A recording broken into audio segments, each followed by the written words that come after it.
होती थी, उस बारे में थोड़ा बताएं आज। मैं जब में थी स्कूल टाइम मैनेज घर का काम करना, फिर भी मैं तथागत को कभी ये नहीं कि जो उसको दिक्कत हो कहीं भी। मेरे मेहनत से परिश्रम से यदि मेरा बच्चा मुकाम हासिल करेगा तो हम कभी भी पीछे नहीं हटेंगे, ना हटें। इसके लिए मैं सबसे पहले इनके पापा को भी धन्यवाद देना चाहेंगे, क्योंकि वो सुन रहे होंगे कहीं ना कहीं। वो भी हमको बहुत मोटिवेट करते थे, जो बच्चे को ऐसे करो ऐसे करो, लेकिन उनके हर बताए हुए रास्ते पर हम चलें, क्योंकि मोनू बचपन से ही इम्पोर्टेंट था। आज वह कर दिखाया। वह बचपन में भी छोटा था ना, तो कहता था मम्मी हमको ना तुम अच्छा से रखो, बचाओ, हम क्योंकि इम्पोर्टेंट हैं, हमको कहीं भेजो नहीं। सच में ये बोलता था, इसके दिल की आवाज़ निकलता था। हम हंस देते थे, जो इतना सा छोटा बच्चा अपने आप को इम्पोर्टेंट कैसे समझ रहा है। बहुत आज ये गर्वान्वित की बात है। आज हम बहुत गर्व महसूस कर रहे हैं जो हम ऐसे बच्चे को जन्म दिए हैं, और इसमें सर आप लोगों का पूरा किए हैं। आपका मेहनत है, बहुत ज्यादा आपका मेहनत है। नहीं और कितनी सर। किस्मत की बात है, कल ही आप लोग यहाँ नोएडा पहुंचे और आज ही रिजल्ट आया। सब एकदम अचानक अचानक से चीजें हुई, किसी जी को नहीं पता। तुमको पता था रिजल्ट अभी आ जाएगा आज? बिल्कुल भी नहीं। बहुत। हम तो सर कल सोने गए थे तो पता चला, जूली मैम को हम कॉल करती है और बोलती है कि 720 हो गया। अभी भी सोने गए थे और मैम कॉल करती है, यार मन हो गया। तुम पेपर देके सो जाया करो, चीजें अच्छी हो जाती है हर बार। वही बोल रहे थे सर, तुम सो जाओ। जब सोते हो उठते हो तो नया चीज तुमको हासिल होता है। अभी तो आप लोग गए थे जस्ट, तो वहाँ शाम में अभी इंटरव्यू भी था, बताओ अभी रैंक पे आ गई। हम लोग यहाँ पे इतना इतना खुशी मनाने लग गए थे अभी रैंक आते ही। बस सोचे थे तथागत आए। बच्चे पूछ रहे हैं पापा कहाँ पे हैं, घर पे हैं। मेरे ख्याल से रात तक तो आएंगे ना वो भी यहाँ, सुबह हाँ पहुंचेंगे। सुबह। बात हो गई सर, बहुत बधाई हो तथागत। बहुत सारे बच्चे जुड़े हैं हम लोग के साथ।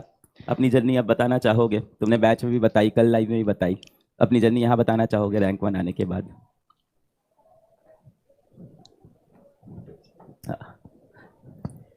तो मेरी जर्नी जो है, हाँ माइक पास में। तो मेरी जर्नी जो है क्लास मतलब 12th से प्रॉपर स्टार्ट हुआ था, क्योंकि 11th हम पूरा कवर नहीं कर पाए थे, और 12th से मैंने अपनी जर्नी स्टार्ट की। बट अनफॉर्चुनेटली फर्स्ट अटैम्प्ट में मेरा सिलेक्शन नहीं हुआ। उस टाइम पे 526 मार्क्स आए थे, क्योंकि मैं 11th नहीं कर पाया था। उसमें मैंने फिजिक्स कर लिया था, बट केमिस्ट्री और बायो जो थी वो मैं नहीं कर पाया था मतलब। तो मैंने 12th के बेसिस पे और कुछ जो आते थे उस बेसिस पे मैंने मतलब फर्स्ट अटैम्प्ट में 526 मार्क्स आए। उसके बाद सर मैंने मतलब ड्रॉप लेने का डिसाइड किया। शुरू से सुनानी पड़ेगी कहानी। आज रिजल्ट आया है 9-10 से, कहाँ कोचिंग गए, ऑनलाइन किया, ऑफलाइन गए, अर्जुना में आए कि लक्ष्य से आए, ये पूरी कहानी कैसे पढ़ा? सर बेसिकली सर 9th-10th में मतलब पटना में हम स्कूलिंग में थे सर। तो वहाँ पे मतलब ऐसा नहीं था कि हम मधुबनी बिहार से आते हैं ये? हाँ सर, हम मधुबनी बिहार से, और अंधराठाड़ी गांव है यहाँ पे, वहाँ से हम आते हैं। और सर हम पटना में रह के पढ़ते थे, मतलब स्कूलिंग करते थे।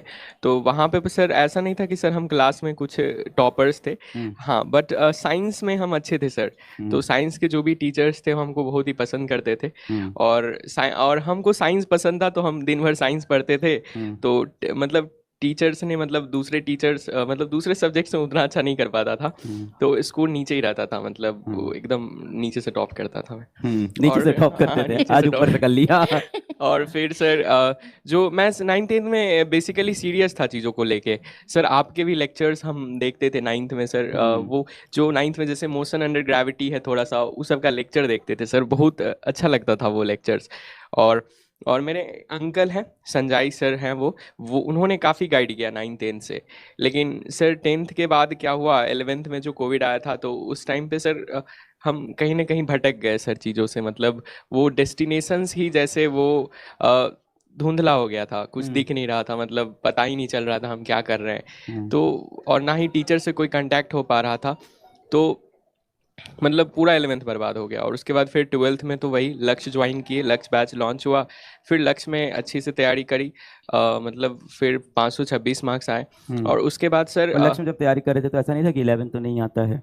हाँ सर, मतलब पता तो था 11th नहीं आता है, तो जो टीचर्स थे वो बोलते थे कि ना तुम 11th के चक्कर में 12th मत खराब करो, पहले तुम इसको मैनेज करो। तो सर हम उस 12th लक्ष्य में कौन-कौन पढ़ाता था? सर फिजिक्स सर आदित्य आनंद सर पढ़ाए थे, और modern physics sir MR sir पढ़ाए थे, तरुण सर थे, एमडी सर थे, और पंकज सर केमिस्ट्री पूरा पढ़ाए थे। तब आपके 526 नंबर है। हाँ, और डॉली मैम भी थी, डॉली मैम भी इनऑर्गेनिक पढ़ाई थी, तो उस टाइम पे 526 आए थे। तो फिर सर मैंने ड्रॉप लिया उस ईयर, और ड्रॉप लेके सर यकीन 2023 का बैच ज्वाइन किया था, और फिर 2023 वाले बैच में सर सारा कवर किया था। बट वही था कि टेस्ट का प्रैक्टिस नहीं कर पाया लास्ट ईयर, मतलब एग्ज़ाम से 15-20 दिन तक पहले ही मैं मतलब पूरा सिलेबस को ही करने में लगा हुआ था। मतलब हमको लगता था कि हम सिलेबस अच्छे से किए हैं, रिवाइज किए हैं, तो पेपर भी अच्छा जाएगा, क्योंकि हमको सब आता था। तो लेकिन वही है, टेस्ट को सर हम फर्स्ट मतलब सेकेंड अटेम्प्ट में इग्नोर कर दिए पूरा ही। तो फिर वो पेपर ही छूट गया सर, लास्ट ईयर एकदम से पेपर छूटा, 611 ही आए।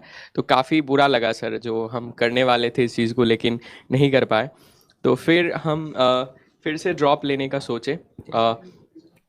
वैसे तो कोई कोई साथ मतलब ऐसे नहीं बोल रहे थे कि तुम ड्रॉप लो, क्योंकि सबको एक डर था कि नेक्स्ट में क्या होगा, ऐसा ना हो कि सिलेक्शन ही ना हो नेक्स्ट टाइम। तो लेकिन सर हमको खुद पे थोड़ा सा ट्रस्ट था, मतलब ये था कि सर हम 1 साल पढ़े थे तो इतना लाए, और मतलब ऑलमोस्ट हम 2 साल उसको कंसिडर करेंगे एज अ, मतलब हम 12th और एक ड्रॉप ईयर, तो वो 2 ईयर्स थे। तो 2 ईयर्स में हमको लगा सर 611 आए तो आई थिंक 1 साल और ड्रॉप की तरह लेना चाहिए उसको। तो फिर सर इस साल मैंने सर ड्रॉप लिया और घर पे पढ़ाई करी, और बिल्कुल पूरे घर पे पढ़ाई करी, और जो है मतलब टेस्ट दिया, और काफ़ी मतलब क्वेश्चंस प्रैक्टिस किए। सेकंड और ड्रॉप में आपने क्लासेस अटेंड नहीं की? नहीं सर, टेस्ट क्लासेस देते थे? नहीं करे, न्यू टॉपिक्स के थोड़े थोड़े लेक्चर्स देखे थे, मतलब जो